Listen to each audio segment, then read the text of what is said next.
What's up, y'all? Welcome back to another episode of Day2Day Conversations with KFLO and my girl, Lisa J. All right, so as usual, we gonna get in our business, we gonna get in y'all business, we gonna get in everybody's business.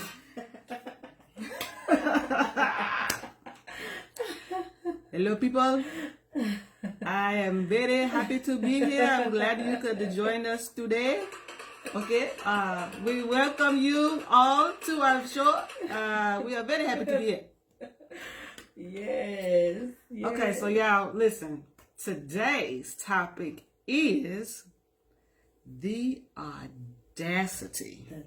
The nerve. The unmitigated gall. Let's get into it. Let's get into it. Okay, so I want to talk about... What are we talking about today, kid? So I want to talk about a situation. Is that what we're about to get into? Yeah. Okay. So let's get into this situation. So first of all, I want you guys to comment below. Let us know your thoughts, your feelings about what we're about to get into. Please let us know how you're feeling because we need your feedback. So I want to share with you a situation that I had. And the reason I call this show The Audacity is because I had a great opportunity to meet with a writer, producer, whatever dude. Tell us what you do first. Okay, so I'm a wardrobe stylist. Okay. Right? That's what I do. That's my side hustle, right? I know y'all think I'm probably a hairstylist because, you know. We loving the hair. Thank you very much. Thank you very much. So I'm a wardrobe stylist. That's, that's my side hustle. So I had an interview with this guy because my best friend is an actress. So she normally would throw my name out there. Somebody, need a wardrobe person, right? So meet with this guy. Well, on the phone. Well, let me back up. Well, I actually talked to him on the phone first. And, he sounded pretty good. He was speaking out the movie, lingo and all the terminology. I was like, okay, he might be for real. This might not be no, come sit on the couch, audition. This might be my way out. Yeah, come on. Right? And so, anyway, conversation was going okay. And then he said, I told him my name. He was like, oh, are you on Facebook? I said, yeah. So, of course, he looks me up on Facebook. He said, oh, you're really cute. I say, yeah, I am, but I'm applying for the wardrobe position, not the girlfriend position. Right. So anyway, conversation went along, and it was okay at first, but then it flipped.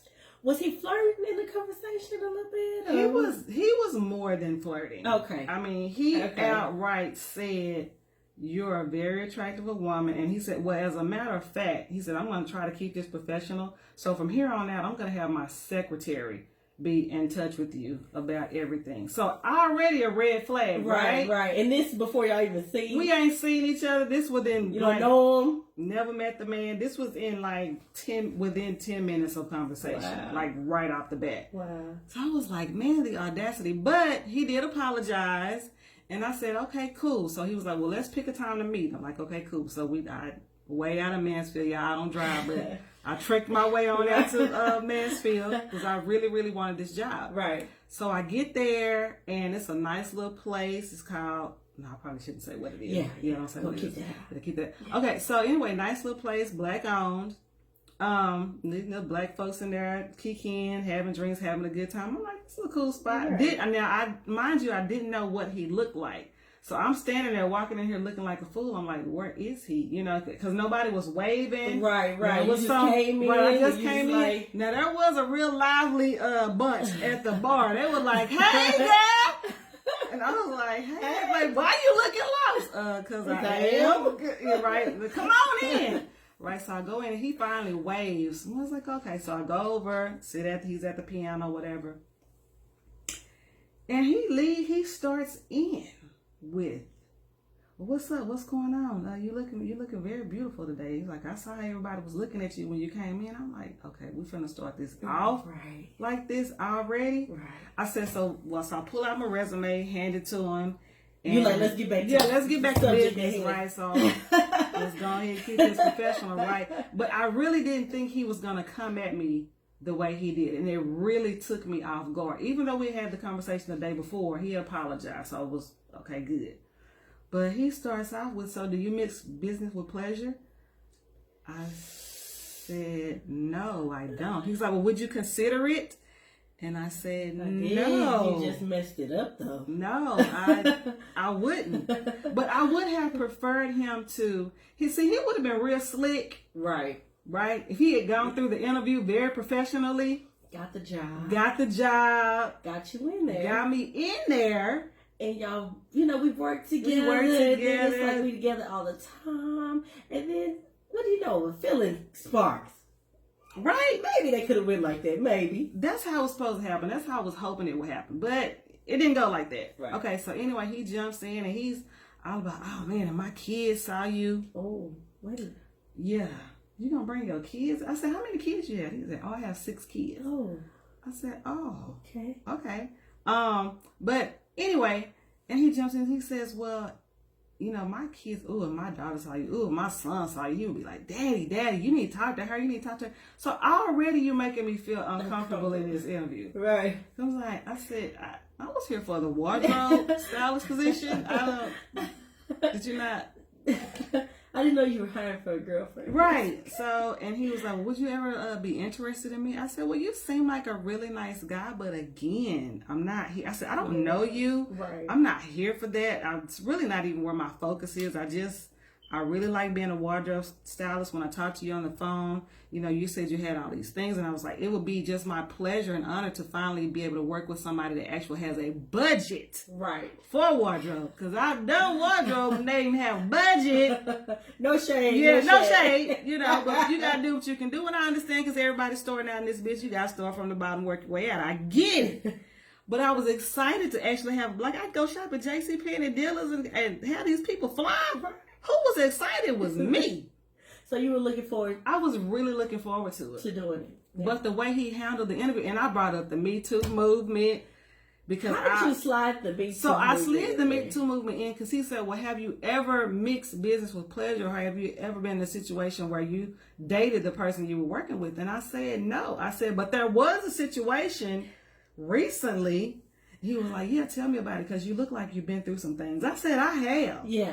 And so I shared with him this story of the situation where I met up with this guy who was a DJ. He was in the TV and film, and he was a producer and all this. So I thought that would be somebody good for me to shadow. Right. Right. And again, my friend introduced me to him as well.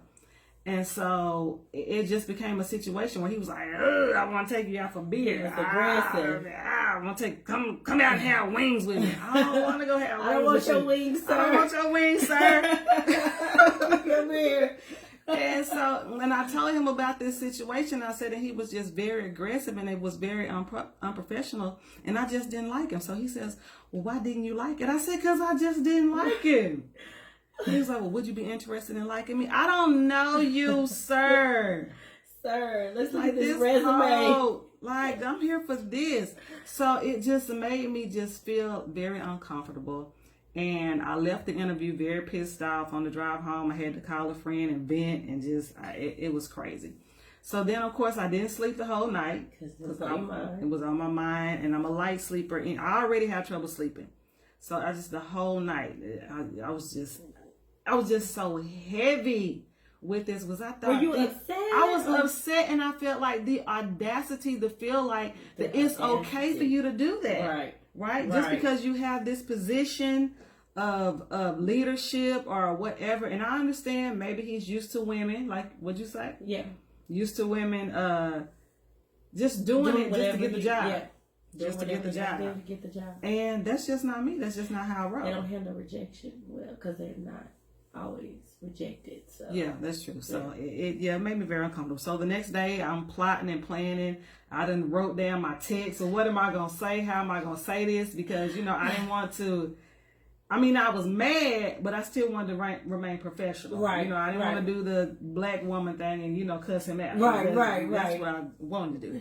But so I wrote my speech down several times. How am I going to say? What am I going to say? And I finally came up with something, and I just told him, I said, hey, because he had texted me that night and said, again, I just want to let you know you're very beautiful, and I look forward to the relationship that we're going to grow together. And I didn't respond that night. So right? So I sent him and I said, due to the nature of our interview and our meeting on yesterday, I feel very, I'm going to go ahead and pass because I just feel very, uncomfortable. Right. And I know if I work with you, I'm going to always feel uncomfortable. And he was immediately, oh, I'm sorry. I apologize. It won't happen again. No, sir, it's too late. It's done. Because I already know how you feel. Right. So y'all let us know, like, how would that make you feel? Like, how would you respond to that? Well, let us know what you would have done in that situation. Like, would you have taken the job and just went about it? Would you have declined the job like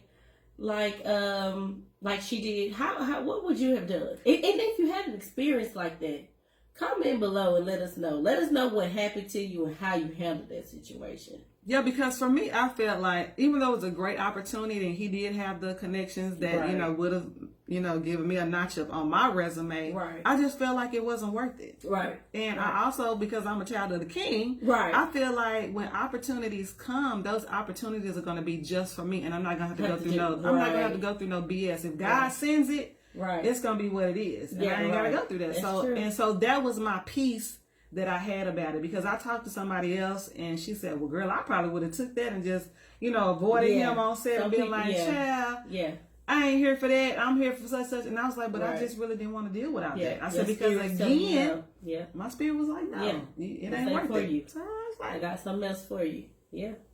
Okay. So, but after that incident, actually on that Monday morning, so I had seen a clip of a show called The Morning Show.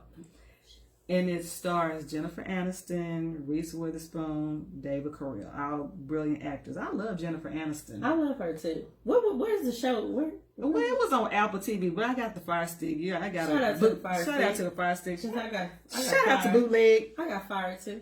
Yeah, and so I watched it on the Fire Stick, and I had no idea what the premise of the show was about. So for me to watch it and find out that it was about the sexual scandal, I'm going to say Matt Lauer because that's who I thought about. But these TV anchor men, in these companies, and they talked about how the men harass these women or get these women into situations, for promotions. Right. Or you got to sleep with me. You got to allow me to do this and that.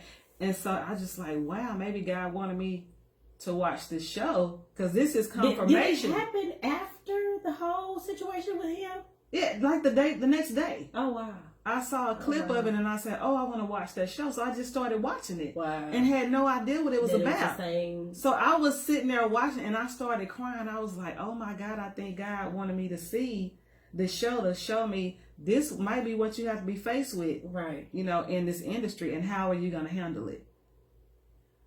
Yeah, so it's very eye-opening. It's a great show. What's the name of the show again? It's called The Morning Show. Y'all check that out. I'm not gonna look into that. No, for real. It's really good. Yeah. And it talks about this guy who was just doing all this stuff behind the scenes, but there were people backing him. Like, it was okay. It was like the culture of the show. Right. Like, and the women there were okay with it. They knew about it. But they just turned the other cheek because it's like, this is the culture. This is just how men are. Yeah. And so my point is to say, after saying all of that, you don't have to put up with that. And it's not okay. It's not. And we as women shouldn't have to sit back and say, oh, that's just how men are. Yeah.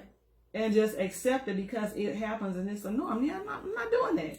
This is on topic, but off. That's why, we do a lot of teaching our daughters things like, to be mindful of this, tell if this is going on. But we also need to educate our boys too. Yeah. Yeah. I mean, it's just because you see somebody that's attractive or cute or whatever, yes, you can compliment her. Yes, you can say you look nice today. Right. And you can even say, hey, are you talking to anybody? Right. Are you available? Or you can ask those questions, but accept no. When it's a no, take the no. It's a no. Take the no. Yeah. Yeah. Yeah. So if you had a situation like that happened to you, or if you feel like Kim should have handled it a different way, let me know. What would you have done? Comment below. I mean, I ain't gonna change my mind. Right. It's done. It's done. It's a wrap. Share your experience below. Share your situation and how you were able to handle this. Right. We want to know. People want to know. Because y'all in our business, so we want to get in y'all business. Right. Too. Okay? We going to get in our business, y'all business, and everybody's business.